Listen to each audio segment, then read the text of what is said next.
This is Chaz, and welcome back to Comic Creatures, where we talk about comics big and small.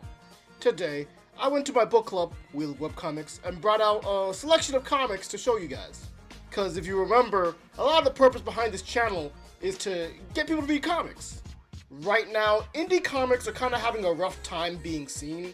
Most websites are really hostile to original work, so I'd like to highlight some of the stuff that comes in through my book club here. You'll be seeing a lot more of these coming up in future videos as like end cards and such, so it would really mean a lot to me if you checked them out. I've pulled out, let's say, this many comics for you today, and I've also gone ahead and interviewed many of the creators about their comics. So there's gonna be less talking from me, more from them. Now, without further ado, introducing our first comic, Faraday, by Beanie Brows. Hi, my name is Nick Hirsch, or Beanie Brows, and I'm the author of Faraday. Faraday is a space fantasy webcomic that follows a young psychic elf named Corin. He, along with his mysterious rogue partner Fowler, embark on a quest across the Faraday system to collect 7 star charts. Check out Faraday if you're interested in character-forward narratives, planet-hopping adventures, and cute cartoony art styles. Also stick around if you're interested in seeing a very sheltered and nervous protagonist navigate the naturally chaotic world he lives in. I've also been told it gives Star Trek and Adventure Time vibes, so big compliment there. I make Faraday for me, the only comic on this planet with my perfect mix of sci-fi, fantasy, action, adventure, focus on relationships, coming-of-age themes about anxiety and self-improvement, is Faraday. As an artist, it's natural to throw all your favorite things together and create something perfect for you. And if you're lucky, it'll connect with people. And all I really want to do is connect with people. I love people. Faraday is a really great time, sincerely. It's just really fun. The main character Corin and him being a divination mage introduces a lot of unique sights and ways that the panels are laid out. Like this page in particular is a personal favorite of mine. It sparks the mind, it sparks the soul. You can check out Faraday at the link on screen right now, or hop in the description just to go right there. Dead or Alive by Snoozes. Dead or Alive is an ongoing Western webcomic following main characters Blackbell and Clay. Wanted alive for fraud, Clay is on the run. Blackbell is wanted dead for 13 counts of murder. The two meet in the town of Nowhere as they attempt to evade capture. When secrets from their past come back to haunt them, Blackbell and Clay soon find out their paths are more intertwined than they initially thought. I'm Snoozes, and I'm the author and illustrator of Dead or Alive, and I also make the webcomic Buttermilk and Yo-Yo. I'm an avid reader of both prose novels and comics, and as someone with social anxiety disorder, making comics is my outlet to speak with the world. I love the mix of visual and written medium. A picture is worth 1,000 words and all that. There's so much that can be conveyed without words at all, and I think that's so interesting and has a lot of different opportunities for storytelling.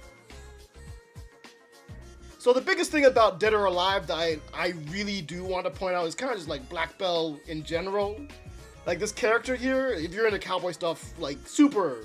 One of the coolest cowboys I've ever seen. One of the best designs for a cowboy. Issue 3 of Dead or Alive is just a insanely fun time. It's this big scene on a train that I won't go into detail about, but the way that sequence ends off and the thing with the bullet, super cool stuff. Where the Heart Is. Where the Heart is a fantasy drama adventure comic that started back in 2023. It's about an ex-cultist named Bonnie who finally manages to completely escape the cult that she'd been in and start looking for her missing older sibling. Alongside her are twins Isia and Noom, and they've been cursed, or maybe even blessed in their case, to be together at all times. And together, the trio find that the world is a really wide and strange place, and they face a lot of mysteries together on their adventures. While Where the Heart Is started being posted in 2023, I actually started making it back in 2017. Back then, I'd planned on it being a video game, and that was mostly because I'd just finished playing through Earthbound, which I think that was one of the first pieces of media that I remember fully wowing me. And it hit close to home in a lot of ways, and it was really important to me, and I realized that I could also make people feel things through something that I would make. It took me a few years to realize that Where the Heart Is had become a bit of a lifeline for me, and it helped me cope with some of the things I was facing. And that was actually around the time that a lot of themes like hope started cropping up in the work, which, granted, we've got a little while before we fully start seeing that, but it's gonna be there. And I'd essentially just created a story that I needed to hear. And to me, that begged the question of, okay, what if somebody else also needs to hear this? So that's become one of the biggest reasons why I keep pushing through with the comic. I realize how important it can be to see yourself and your own experiences in fictional works. Where the Heart is like a lot of things to me.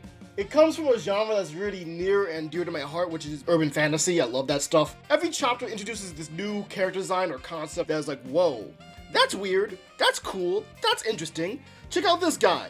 Seriously inspirational work. There's like 3 or 4 chapters out right now, and I'm pretty sure they're starting up again soon. Check it out. You can read Where the Heart Is also on Comic Fury at the description below. Hey, editing Chaz here. I actually forgot to mention one more thing for you guys. We've teamed up with Webcomic Web, which is this database of webcomics. You can go there, click a button, you get given a comic to read. Super simple, super slick, super awesome. And if you want to do like your own fun book club, you can like, you know, get a bunch of friends, read a bunch of webcomics that way. It's pretty cool, at least I think so. Back to the video. Raccoon Girl. I'm Eloise, I'm the creator of Raccoon Girl. Raccoon Girl is a superhero teen dramedy about becoming better people but also becoming better heroes. It delves into some more serious themes occasionally, like parental abuse and mental health issues, but it's mostly pretty lighthearted. The thing I love making about the comic is it's a way for me to make a comic that, if as a teenager, I would have loved to have seen this comic out in the world.